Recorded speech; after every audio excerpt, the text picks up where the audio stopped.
Okay, class. Last 5 minutes. Hirap naman nito. Be, ano sagot sa number 10? Huwag kang mangopya sa akin, Samantha. Mapapagalitan tayo kay ma'am. Tamot mo naman. Ayaw mo akong pakopyahin, ha? Bilisan nyo, class. 1 minute na lang. Ma'am, nangongopya po si Scarlett sa akin, no? Apakasinungaling mo, Samantha. May nangongopya pala dito. Bagsak ka na sa akin, Scarlett. Apakasama talaga ng ugali mo, Samantha. Nay! Oo, anak. Anyari sa'yo? Binagsak ako ng teacher ko. Naniwala kasi siya kay Samantha na nangopya daw ako. Totoo ba yun, Scarlett? Hindi, Nay. Siya talaga yung nangopya sa akin. Walang iya yan, ah. Humanda siya sa akin. Tara, anak.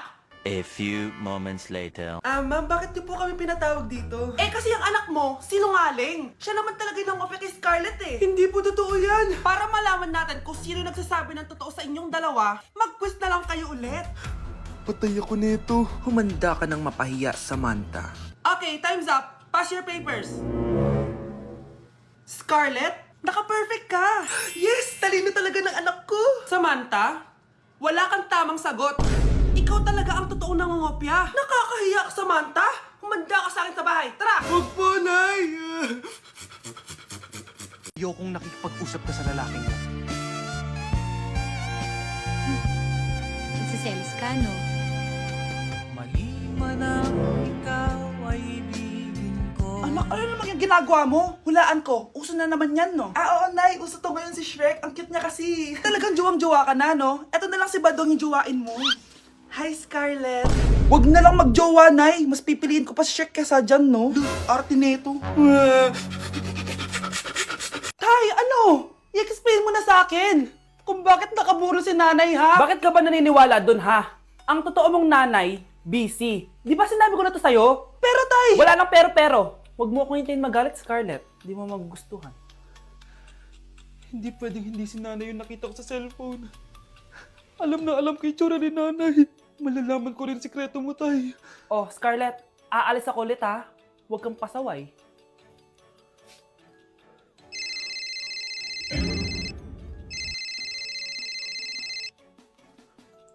Nasa yung cellphone ko? Hello po. Pwede na po maklaim yung 10 million peso na galing sa insurance ng namatay niyo pong asawa. Insurance? Pasaway ka talaga? Pinatay mo ba si nanay, ha? Para makuha yung insurance niya? Hindi mo naiintindihan, anak. Napakahayop mo! Tatawag ako ng pulis! Itigil mo yan, anak! Nay, buhay ka? Oo, anak. Nagtago ako. Pag nagsumbong ka sa pulis, masisira lahat ng plano namin ng tatay mo. Hindi ko maintindihan. Ano nangyayari? Pinatay ko ang kakambal ng nanay mo. Para maniwala sila na siya talaga ang namatay. At makuha natin ng mga pera sa insurance. Sawang-sawa na ako sa buhay na to! Marami akong pangarap, anak! Gusto ko na gumanda yung buhay natin! Naririnig niyo ba yung mga sarili niyo, ha? Hindi ba kayo natatakot sa mga pinaggagawa niyo? Kung yayaman tayo sa maling paraan at sa paraan na magtatago ka sa pulis, Nay, itigil niyo na to, please! Please lang! Nay, kamusta na po kayo ni tatay? Eto anak, okay naman. Ikaw, kamusta ka na? Eto Nay, malapit na ako matapos ng college. Sana paglabas niyo ni tatay, marami na akong ipon. Huwag kang mag-alala anak, konti panahon na lang. Magkakasama ulit tayo ng tatay mo. See you, Nay. Miss ko na kayo. See you soon, anak. Annyeonghaseyo! Guys, sobrang lamig! Nasa Korea na ako! At syempre, ano pa bang gagawin natin? Titikim tayo ng convenience store snacks! Guys, hulaan nyo kung nasan ako, walang ganto sa Pilipinas. First time ko makakatikim ng mga pagkain sa convenience store dito sa Korea. Grabe, sobrang dami din pagpipilian dito. Guys, ito daw yung kinakain ni Jungkook sa live niya, so tikman natin kung masarap.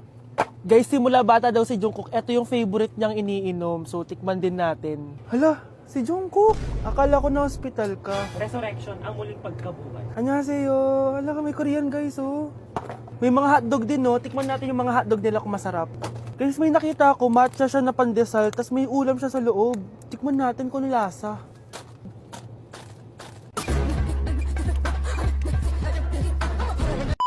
Charan! Tikman na natin sila, guys. Unahin na natin to favorite snack ni Jungkook. Kancha daw yung pangalan nito, guys. Tikman na natin. Sarap! Honey Bunch! And syempre, di natin pwedeng tikman nang wala si Jungkook. Jungkook imnida. Gets ko na kung bakit favorite ni Jungkook. Ang sarap na, guys! May kinuha si Honey Bunch kanina pero parang ang sarap, oh. So, tikman din natin. Ito yung tsura niya. Parang sarap. Manghang. Masarap siya. 7.5 out of 10. May mas masarap pa sa iba. So inom muna tayo. Tikman natin to favorite drink ni Jungkook. Lasang banana. Pero hindi siya masyadong matamis, which is I like. 8.5 out of 10 to sa akin. So next naman natin tong hotdog.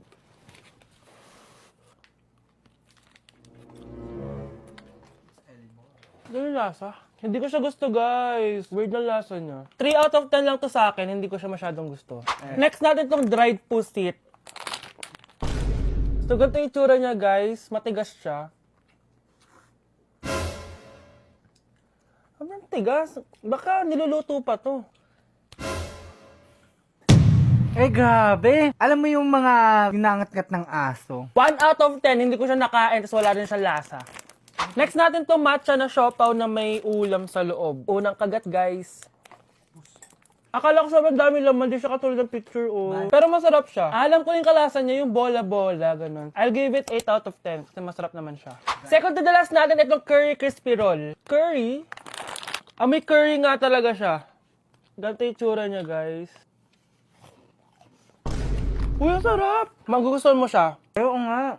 Guys, masarap siya. 9.5 out of 10 ka sa akin. Okay guys, last natin. Magkukurya ba tayo na hindi nakakatikim ng buldak? Guys, natatakot ako kasi maanghang talaga to. Hindi siya maanghang, guys.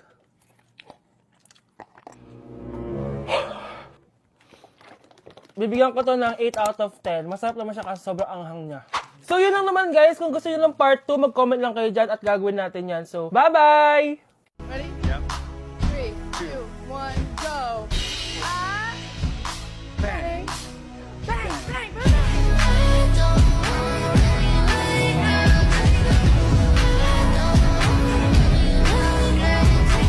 Anak, boyfriend mo ba yung anak ng kapitbahay natin? Opo, Nay. Ano? Ayoko yun. Makipag-iwalay ka na doon. Bakit naman, Nay? Mahal namin yung isa't isa. Di nga marunong magbayad ng utang yung nanay nun? Oh, ano naman kinalaman namin doon? Basta. Di kayo pwede nun. A few moments later. Babe, pumunta ka na. Tulog na si nanay. Hi, babe. Hello. Ba't parang kabado ka, babe? Kasi ayaw sa'yo ng nanay ko. Ayan na nga ba sinasabi ko? Nay! O anak, bakit nandito ka sa bahay ng babaeng yan? Nandito pala hindi marunong magbayad ng utang. Nahiya naman ako sa'yo, chismosa. Teka lang, magkano ba utang mo sa kanya, Nay? 50 pesos. 50 pesos lang yung utang niya sa'yo? 50 pesos lang? Umiiyak na? Bakit? Malaking bagay na yun sa akin. Oo, ito. Bibigyan ko kayo tig 1,000 tig isa. Ito, Nay. Manahimik ka na, magpapakasal na kami next week ng girlfriend ko, Aba, kasal agad? Dagdagan mo to! Nay naman! Magkano po ba? 10 milyon! 10 milyon? Babe, mukhang 20-50 pa tayo pwede magpakasal.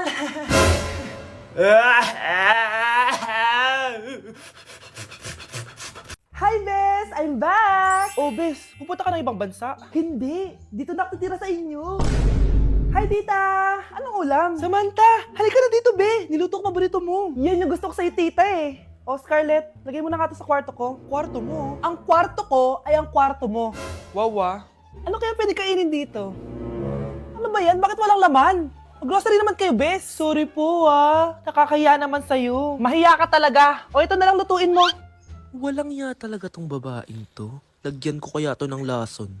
Ay, tita, sobrang lakas uminom niya ni Scarlett. Tapos puro lalaki pa yung mga kasama niya. Aba, humanda talaga sa akin yung babaeng yan. Walang yatong si Samantha. Sinisiraan pa ako sa nanay ko. Bes, kailan ka uuwi? Anong uuwi? Hindi na ako uuwi, Bes. Inampun na ako ni tita. Ay, hindi. Umalis ka na. Ginagawa mo akong katulong dito. Tapos kung ano-ano pa sinasabi mo sa nanay ko. Oh, anak, ba't mo naman pinapaalis si Samantha? Wala namang ginagawa masama yung tao eh. Oo nga, ang bait ko kaya. Kung hindi siya aalis, ako ang aalis! Friendship over na tayo, Samantha. Lalayas na ako sa bahay na to. Parang mas anak pa ni nanay si Samantha. Alam mo na ba yung nangyari kay Samantha? Bakit? Ano meron kay Samantha? Tignan mo to.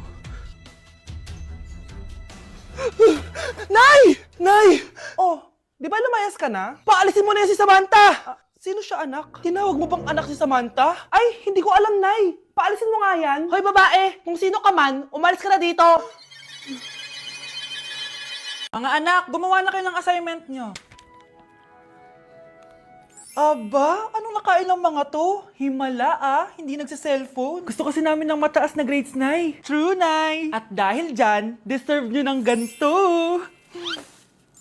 Wow! Hashtag small wins! Mga anak, kain na! Ngayon, nakabili na ako ng bagong phone. Tagal ko din pinag-ipunan to, Nay, nakapasa kami sa defense namin. Makakatulog na ako ng maayos. Aba, parang kaya nyo na nang wala ako, Joke! O eto, reward ko sa inyo. Gutom na gutom? Mga anak, ang bilis niyo namang lumaki. Oo nga, Nay Piruin mo, may business na ako. Oh, Nay, may bahay na ako!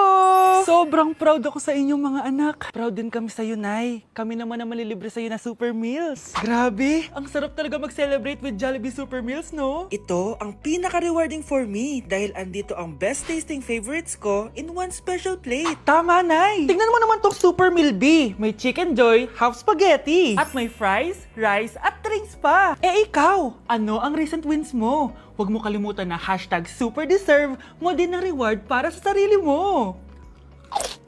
Spending only 1,000 yen dito sa Sapporo, Japan. Let's go! So, nandito ako ngayon sa Family Mart, which is my favorite convenience store dito sa Japan. So, ito palang 1,000 yen kapag kinonvert sa peso is 375 pesos. Sa Pilipinas, marami na tayong mabibili sa 375 pesos. Eh, dito kaya sa Japan, marami din ba? Tara guys, alamin na natin.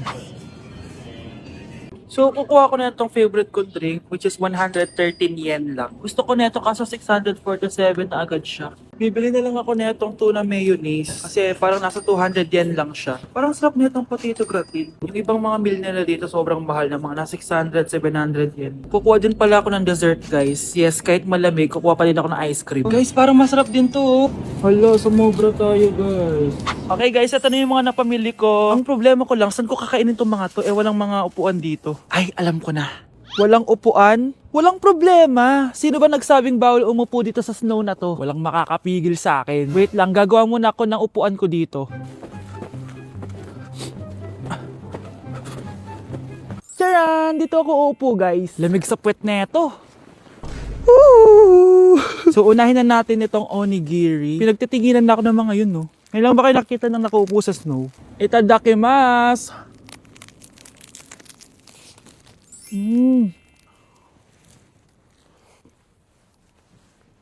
Sarap! Next naman itong pamichiki.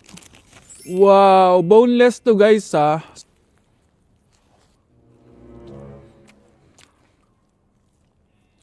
Alam nyo guys, akala ko ng bata ko sobrang saya pag nag-i-snow. Pero pag na-experience mo na pala siya, hindi siya sobrang saya kasi yung kamay mo di mo siya malalabas na walang gloves kasi sobrang lamig. Kailangan mo sumuot ng maraming patong para lang hindi ka lamigin sa labas. Last bite. Guys, ang lamig na sa puwit, nararamdaman ko na siya. Ginusto mo yan, di ba? Ganito yung tsura niya guys, potato siya pero creamy.